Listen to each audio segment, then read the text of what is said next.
Today on Adversity to Strength, I'm joined by Edy Nathan, a psychotherapist, author, and grief expert who isn't afraid to talk about the things most people avoid: grief, loss, trauma, and even the connection between pain and personal growth.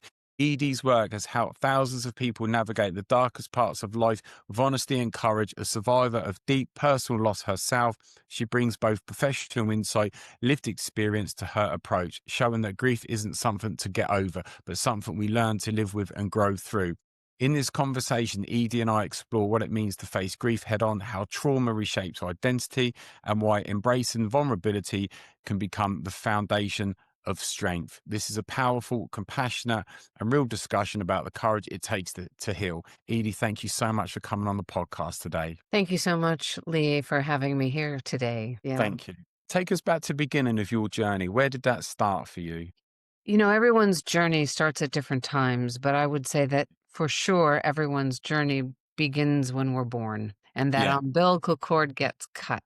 Right. And then we go through life and we have a lot of umbilical cords that get cut. And maybe it's because of a breakup, or maybe it's because of our developmental milestones that, aren't so smooth. And so when I think about myself, I open up my book. I have this book on grief called It's Grief. And I open up the book with the story, with a parable. And the story, it's a true story. I'm a big walker. I run a lot, and I'm walking down this path, and I'm in Florida visiting a friend, and there's this huge bird. I mean, it's really, really big. I didn't know the name of it. I now know it's called a sandhill crane, okay? But it's really big, and it's so big that I just have to stop. Now, I'm the person who stops, and I talk to birds, and I talk to dogs, and I talk to all animals. I just do, I just feel like I was born with the desire to do that. And so I'm looking at this sandhill crane and I go, wow, you are just so gorgeous. And then the sandhill crane does something that I don't expect. It jumps toward me. It doesn't happen. And so I take a few steps toward the sandhill crane. And then you know what happens, Lee? It jumps towards me again. And I'm like, oh, this is amazing. I mean, forget it, right? And then I take a few more steps, and now we're really close. And then I see what I had not seen before, that this sandhill crane was missing a leg. And I thought, wow, like it's surviving in the wild. It's obviously become accustomed to people, probably for its survival, but it's honed in on whatever it's needed to do so it could survive. And Yeah. it has an impediment, and something has been amputated from it, and yet it is still big and beautiful and looks healthy. And that, to me, is really my story.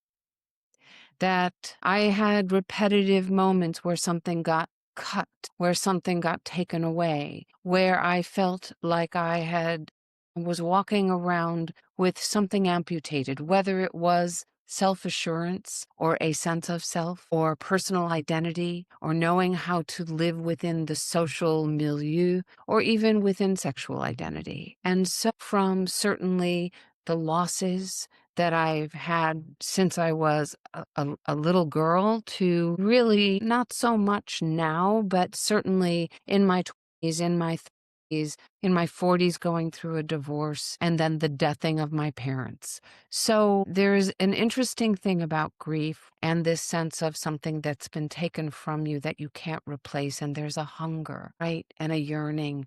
And all you want is just bring it back. I want it back. I want it back. Please bring it back. And the sandhill crane is not going to get her leg back. I don't know. I made up that it's a her. It could be a male. It's a her. And what gets lost can't return, but maybe there is growth even though there's been loss. And I was pretty brutally bullied as a kid and abused, and that sexual abuse story happened when I was around 9 in a very uncharacteristic way, because I think that the way that we think of our predators, if we're female, that they're male, that they are older, that they are a relative of some kind, or an arbitrary experience that happens in an event that is outside our comfort zone. It's all outside of our comfort zone. But I would say that that changed me forever, and yet Yeah. was not dealt with until I lost my partner when I was in my late 20s. So I'm the sandhill crane. I think so. Just through and my own experiences, or anyone that goes through child sexual abuse, it takes something away that you're never going to get back. You know, and and often we're not aware of the damage it's done to us, especially as we're growing up. We're just assuming that's life, and it's not until years later we're getting therapy or something's happened, we realise that this isn't normal there as well. With yourself, how did you feel sort of growing up, going through like school, teenage years? How did that affect you? Or had it been blocked out? Yeah, it had been blocked out, but what's so interesting is that when something is blocked out, it doesn't mean that it Stop. has lost the expression of the result, right? And so for me, the expression was weight gain, anxiety, and that weight gain. And I think that for many people, you see the pictures of this young kid and they're thin and they look really cute. And then all of a sudden there's a transitional period, and it's not just because of maturation, but something has changed. And all of a sudden they're bigger, or their eyes are averted, or their heads are shaved, or they're all in black. And you know that something happened. Maybe you don't know the story. You probably don't. You might be able to write it, but I've come up with a term in my new work that I'm calling the sexually traumatic predatory event. And because I don't have to name anything, whatever that means to you or to your audience, that sexually traumatic predatory event, when it happens, changes us forever. And what is often not looked at is Yeah. grief that is lost, and also what happens to the sexual self. And I'm not talking about sex, I'm talking about the driver that allows us to thrive in life. And so people think, oh, what are you talking about? Sex? And no, it's not sex. Intimacy is part of it. But our sexual driver is what pushes us, what helps us thrive, what allows us to learn, what allows us to have our brains intact, what allows us to dream, to have passion about our work or friends or friendships, and being able to maintain those. I think, yeah, you say it so perfectly. And whether it's like my own experiences and guests that I've had on, I had a ex Premier League footballer, you guys call it soccer player, come on, Paul Stewart, an amazing guy, absolutely amazing guy.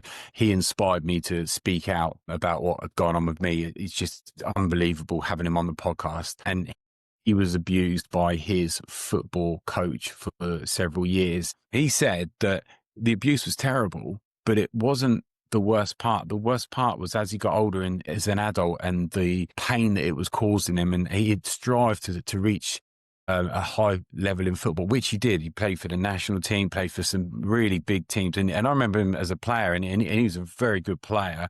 And he said most of the time he just hated wanting to play football because he ended up getting big money moves to big clubs, and he's in a hotel taking drugs. He didn't know why. He didn't realize, and it wasn't until a lot later he realized that it had come from all of this. So That's right. That's I right. totally understand what you're saying. And thank you for that story, because it just further supports the idea that, one, we need to be talking about it when we can, because there's somehow an assumption that we have easy access to it. And you know what? Thankfully, we've got brains that like keep us safe. And those brains that keep us safe may put some of those memories into a lockbox, and we don't yet have the Yeah. key, right? And so part of this new work that I'm actually calling the sexual grief effect has very much tied into grief, for sure. And I start my conversation almost always with grief, and with the pain of grief, and with the pain of loss.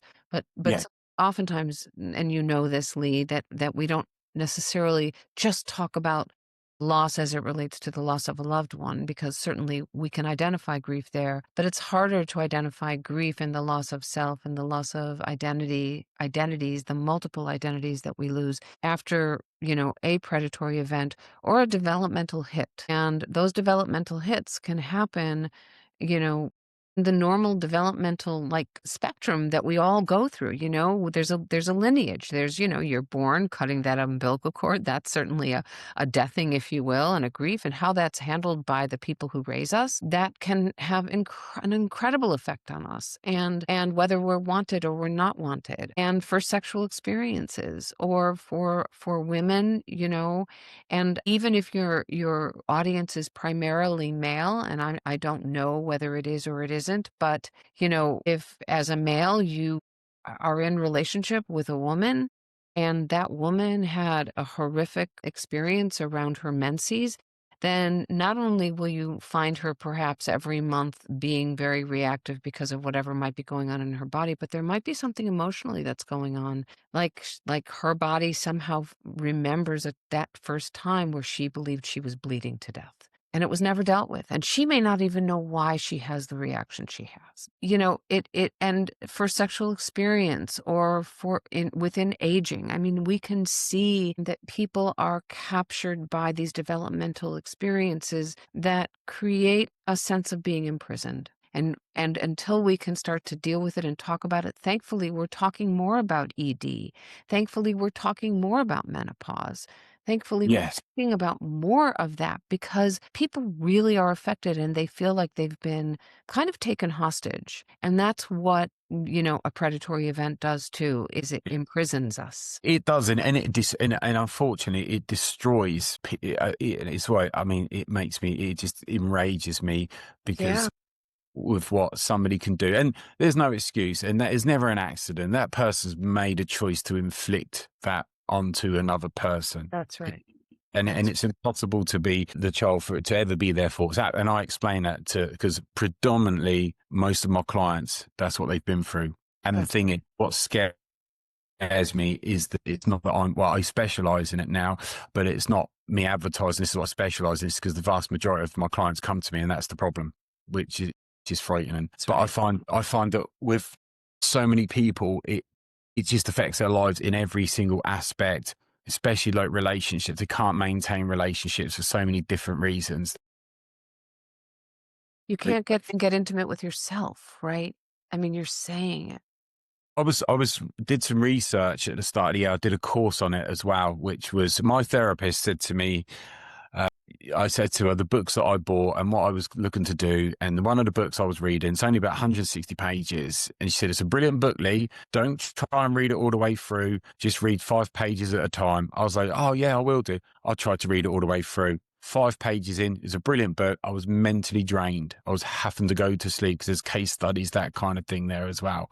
But one of the things that I found very interesting was that a lot of people that have been through the child sexual abuse tend to have lots of casual affairs, very, very quick affairs.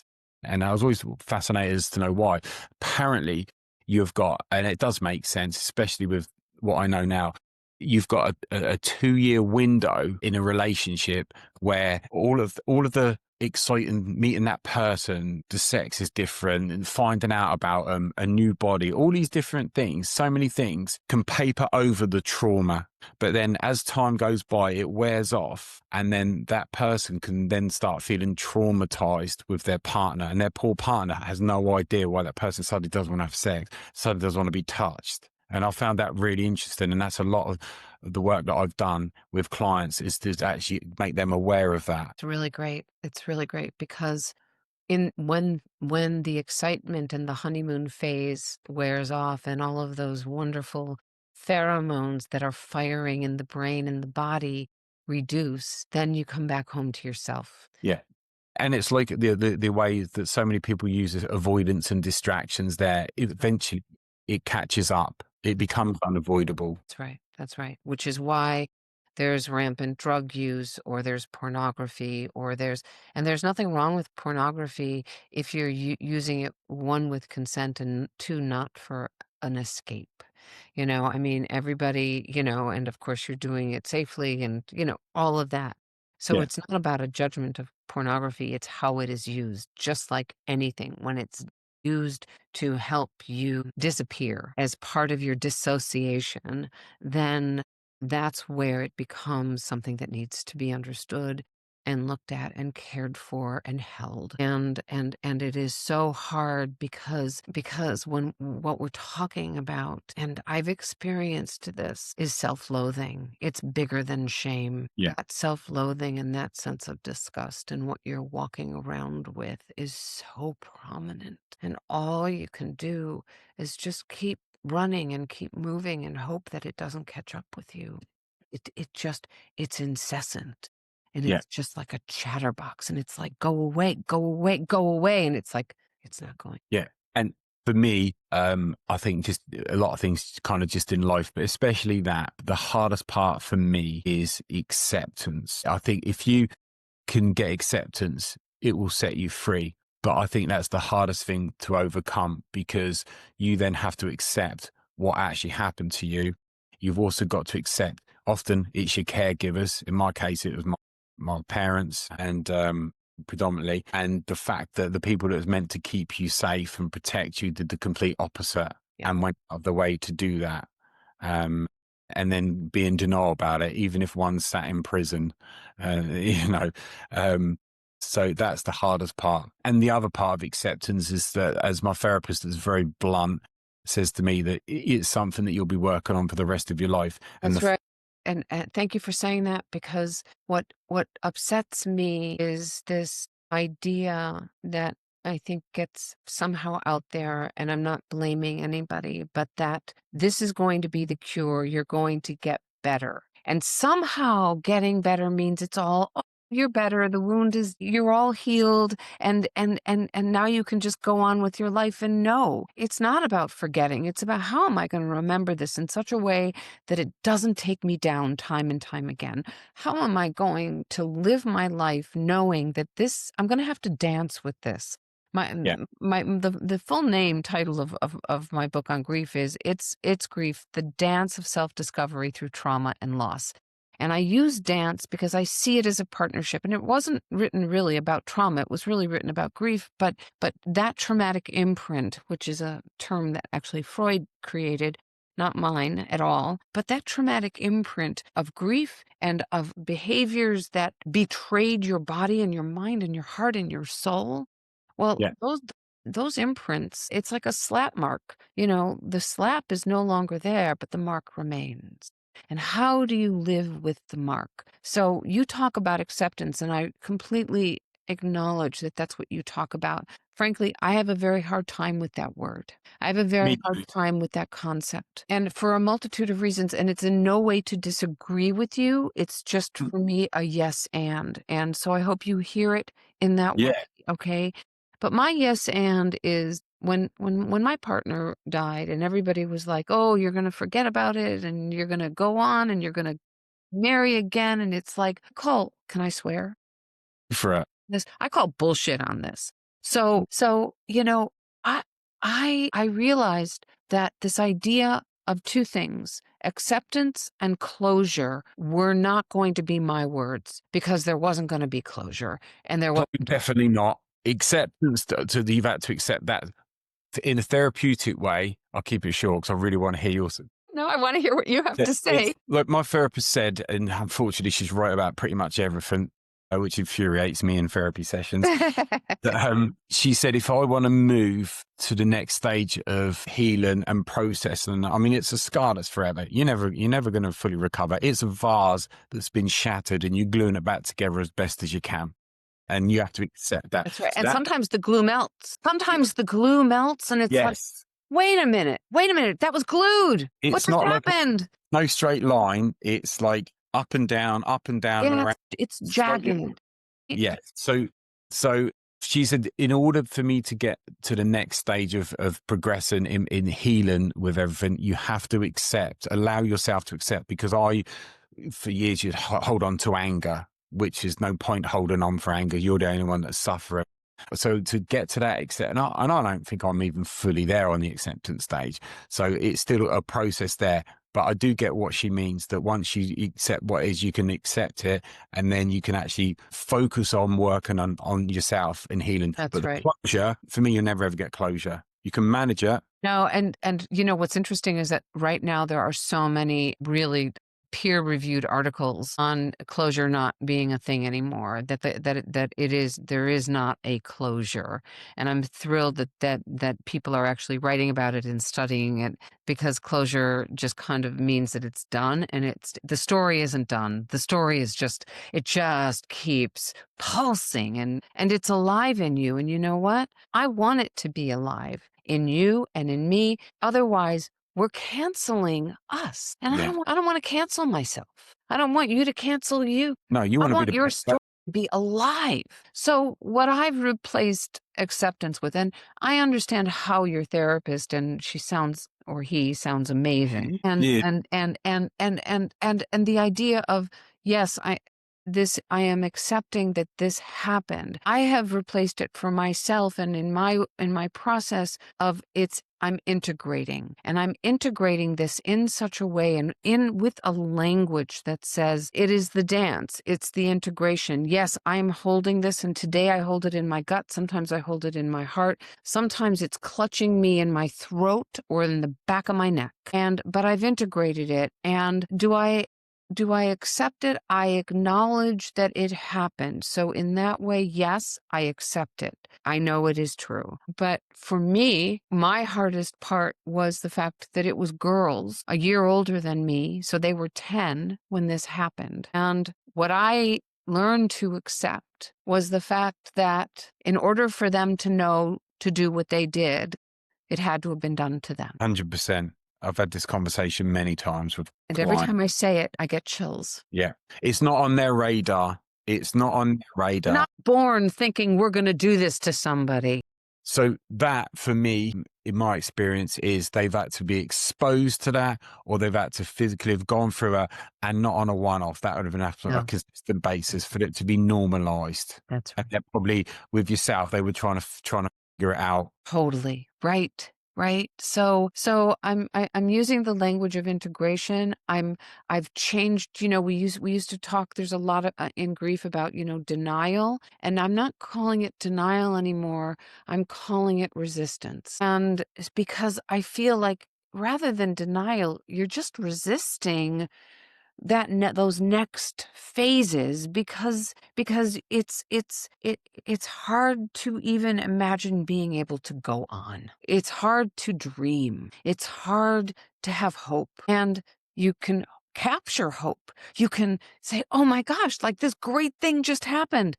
But just the way that you described the 2-year window of a relationship, where all of a sudden the honeymoon phase ends, those pheromones are gone, and the desire lessens, and then all of a sudden the person you were initially is gone. Back to the wounds and the pain and the dissociation and the sense of being hollow and not being able to accept or integrate pleasure. Yeah. Hollow is such a massive one. The amount of time I've explained the hollow one is like chocolate Easter eggs. There's nothing Right? inside. Yeah. Yeah. Yeah. Ah, There's so many feelings that come with it. There's so many feelings. And, I talk about this, and sometimes people say to me, but you look too good. And I'm not talking about looks, but like you seem like you're too good to have gone through it. I get what they're saying, because you look very professional, you're educated, you got everything going for you. So where's the problem? The problem I found is when I didn't speak out for years. Most of it I didn't know I'd been through until I had therapy, and then it all come out, as you know. But when I spoke to, because now I'll just speak out about it and I don't care. When I speak to a few of my friends about it that were either know me a long time or when we were kids, a lot of them, a couple of my best friend just can't contemplate it. So the conversation's dead in 2 seconds. But some people that I may have worked with or been friends with as adults, they can't put the two together. They look at me as just as an adult, so they can't see how that could have happened to me. But they forget that I was like a little kid. That's the problem. And I just want to thank your little kid for being brave enough to come in through you as the adult.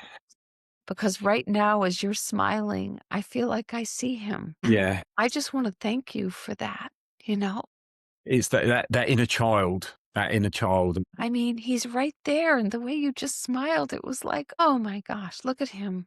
Look at him."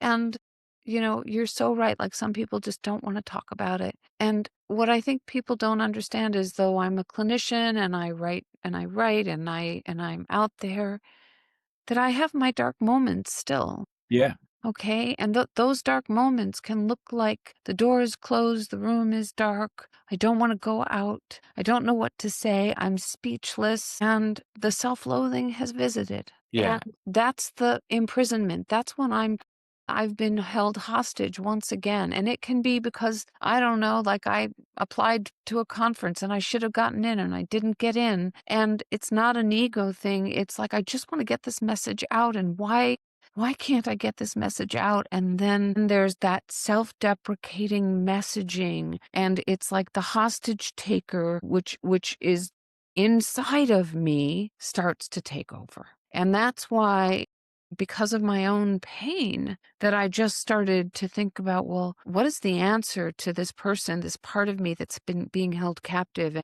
And I have so many clients who are held captive, and I'm not answering their cry. I'm not paying as much attention.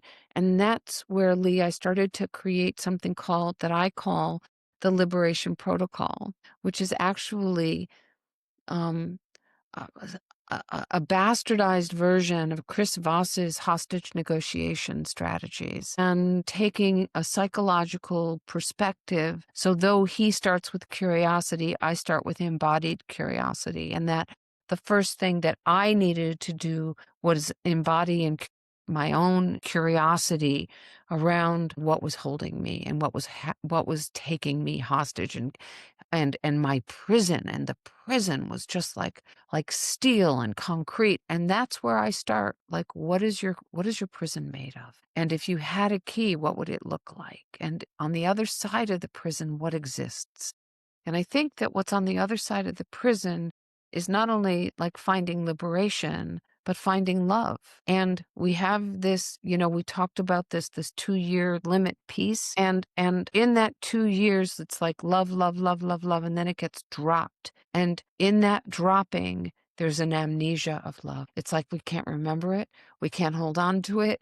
We can't even like remember that we are loved, or that we have the capacity to love, or even remember what it felt like, because in that moment it feels so distant. And that's where the Liberation Protocol comes in, because you wind up right back into the cell. yeah. What do you do to try and stay out of it, to get back out of it, to try and Yeah. keep? So this Liberation Protocol, I mean, the first three strategies, and you can call it a meditation, you can call it whatever you want, but it's kind of like, okay, I know that I'm here. So you have to first acknowledge, right, that you're going through what you're going through, because if you just want to ignore it, it just gets bigger. Like good old anxiety, the more Oh, have you ever had anxiety? I don't know if you have, but I yeah. certainly have. It's one of the main areas that I help clients with, is anxiety, because pretty Okay. much every client I've got is coming to me, they've got anxiety. So anxiety, I think, is very, very much tied to anger. And when anger Yes. Yeah. is not released, it turns into anxiety. Okay. And I could tell you a whole story about that. I think we could be here for hours just talking about that alone. But I was really anxious. That was part of my not dealing with it, swallowing it, putting it away, saying, no, I'm not going to look. I'm not going to look. I'm not going to look until like the knock got so strong. I say this because it's just a very short like departure story, but on my fridge I have like a little magnet, and it's a pirate's chest, and there's a button on the pirate's chest, and when you push the button there's a knock, knock, knock, knock, knock, knock, and then there's a second, and then it's let me out of here. And that to me is what we've got to work on, is like let me out of here. And you got to pay attention to let me out of here. And so that comes with embodied curiosity. Where are you trapped? What's going on?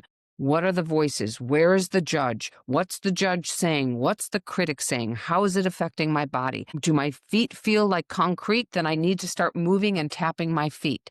Do I need to reach out to a friend just to hear a voice that reminds me that I am a human being? And that's all embodied curiosity. And then you need to meet it with empathy. And empathy takes energy, incredible energy.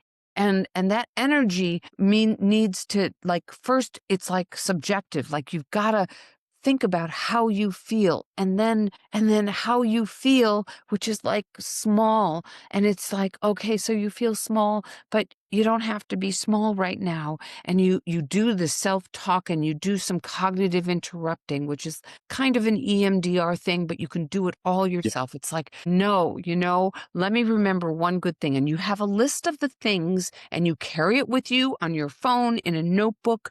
I don't care if you put it on a wall, that you need to remember, like, where you've had successes, because we don't remember. When we are locked up, we don't remember those successes. All So we true. remember is our hollowness, our darkness, and that we just feel like we're dying inside. That is so true.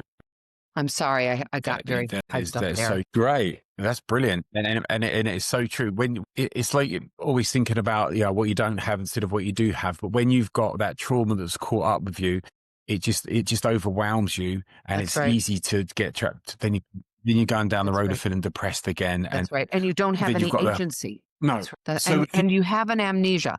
So that's why it's like you're going to embody your curiosity. It's embodied curiosity. You're going to feel your body. You're going to reach out to friends. You're going to listen to music. You're going to do anything to allow your curiosity to not be so overwhelming that you can't be curious, and it's completely embodied. And then you go to this empathy, and we've talked about the empathy, and then the rapport, which is radical, because the radical rapport is about befriending the self, befriending the part of you that wants to hold you hostage, which might be a memory, which might be that you feel like you gave in when you shouldn't have, which might be your story, which might be something that someone said to you, or that you felt invisible, because it is invisibility that will often make one go back to their trauma story. yeah, yeah, that totally makes So those sense. are just the first 3 protocols. Yeah. How many is there? There are 6. 6. What are they? So there's the embodied curiosity, there's the empathy with energy, then there's the radical rapport, and that is definitely radical rapport. Then the next is building trust and safety That within the must be self. tricky. It is tricky. Yeah. And remember that I'm presenting it in a linear way, and we Sure. need the curiosity. But when we get to certain parts of a protocol, we may need to go back into embodied curiosity. Okay. So we've got the embodied curiosity, and then what we've got is the building trust, and then we've got the cognitive interrupters, which are, okay, I'm thinking this, but I'd rather be thinking that. And what you are also doing is bringing the mind and the body back into sync. And because when there is that trauma, I call it the guillotine effect. It's like we're walking around with our heads, but we're not attached to our bodies. Yeah. And in gymnastics in Japan, Simone Biles, like, who's this amazing gymnast, she had something called the twisties in Japan. And the twisties happens to certain people in sports where they're not able to land the way they know to land. It's like their minds and their bodies just aren't communicating. What happened before the Japan Olympics was that she was testifying against her predator. And no one in Japan dared mention any of this. Maybe they were told not to, but she was just like, star, star, star. But you know what? Her body was like, I can't do this. And she had the twisties. And I think that the person who is dealing with a predatory event or a developmental experience and has this sexual grief effect, they have this guillotine effect. They experience the twisties where their minds and their bodies are not in sync. And so this is about everything that we're Yeah. doing, the 5 strategies before, bring the mind and the body back into sync. And it's bringing it into sync and bringing it into sync. And we do that by, one, acknowledging that it needs to be in sync, but also realizing that we're fragile. And in that fragility, when we want to bring ourselves back into sync, We do things like exercise where we can say, okay, I'm exercising my mind and my body, but I'm also listening to music while I'm doing it. So I'm doing something here, I'm doing something within my body, and then I'm integrating the two. You hear that word integration. And the two are now having a conversation because when you listen to music, for the most part, you can't help your body from moving, right? And so we need to have the fluidity. And when there is that traumatic imprint, we often feel frozen, and it's about breaking the freeze. It's about breaking the selves from being an icicle and like, we're going to crack this. But you Yeah. have safety. You have safety because you can always go back and you can always cuddle yourself. And that's where having a weighted blanket, you said that you have a son. I don't know if you've had him since he was a baby, but it's Yeah. we swaddle our babies. People who have gone through a traumatic imprint or a sexually traumatic predatory event, sometimes we need to swaddle and we need to feel that heavily weighted blanket. And what that does also is it brings us back into alignment and it brings us into sync. The security side of it, the reassurance. Absolutely. Yeah. Yeah. And so that is safety and trust, but we're not Yeah. ready to do something like that really until we've gotten to a place where we're really working on getting the mind and body back into sync, and having conversations. I have people write dialogues between what's going on in their minds and what's going on in their bodies.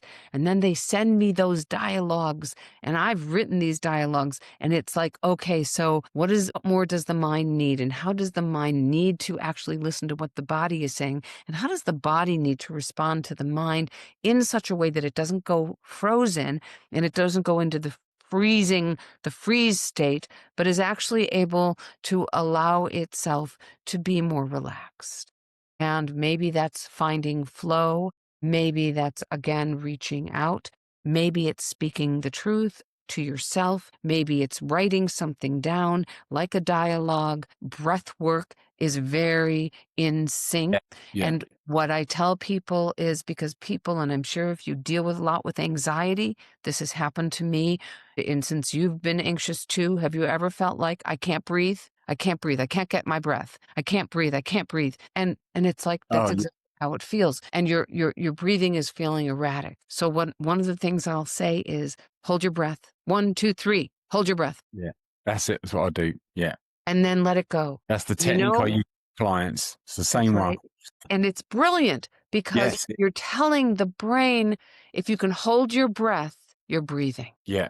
Yeah. And I get them to do that and think, relax, relax, relax. I, That's I right. get them to do it 4 seconds breathing in, hold for 4 seconds, 4 seconds out, keep doing that. And you can see them visibly calm themselves when I say to them that it slows the heart rate, and that That's right. automatically the anxiety. Keep That's doing right. that. Get That's habit of right. doing that. Would you say No, go on. I'm yeah. sorry. I was just a quick one. I was going to say, with all of your protocols, would you say, as always, it's consistency is the answer, is to maintain a Got to be consistency? consistency, because anxiety, like the traumatic imprint, Yeah. they have gotten very used to being within you. So used to being within you, and they're like, here I am, and I'm not going to go away. And it's like, oh, yeah, there you are. You're right. And I'm comfortable with you in a way that I don't want to be. Yeah. So there is this comfort level, and there is a fear of change, and there is a fear of calm. I remember when the first few times when I didn't feel anxiety, I'm like, oh my God, I don't feel anxiety. And what did Yeah. I do? I brought it right on. It's like, okay, Yeah. come on back, come on back, come on, come on, come on, right?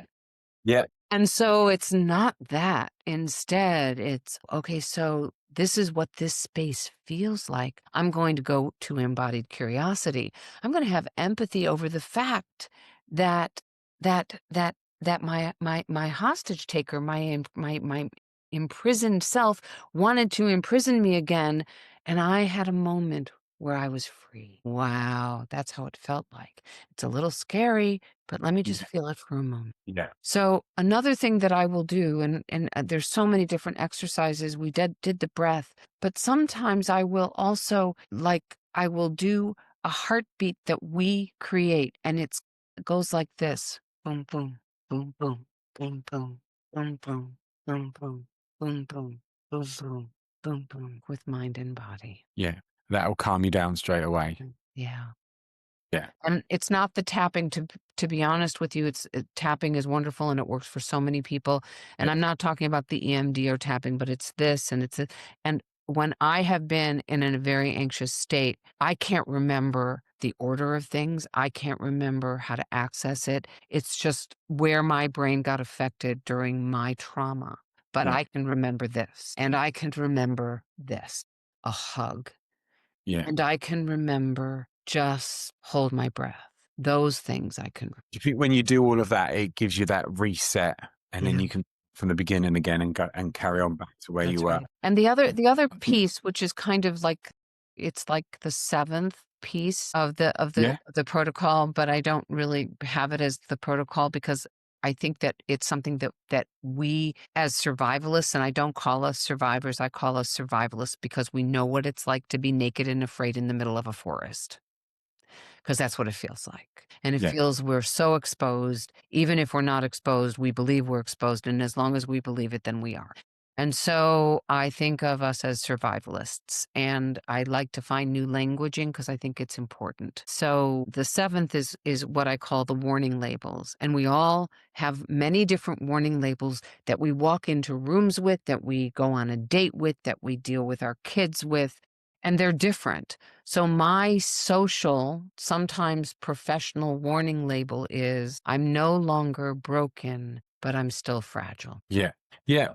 And we gain the strength as we learn and progress through dealing with everything. But no matter what, you still got that fragility there. It's That's always right. there. And it's up That's and right. down because you have days where you feel unstoppable and then the That's next right. day you can feel totally vulnerable, like you're that inner child again. That's So right. That's right. That's but right. when you understand that, you kind of get to a place where you can be okay with it because you're used to it. You know then how to manage it, then how to deal with You that. totally know how to manage it. You Yeah. totally do. You totally, totally do. Right. Yeah.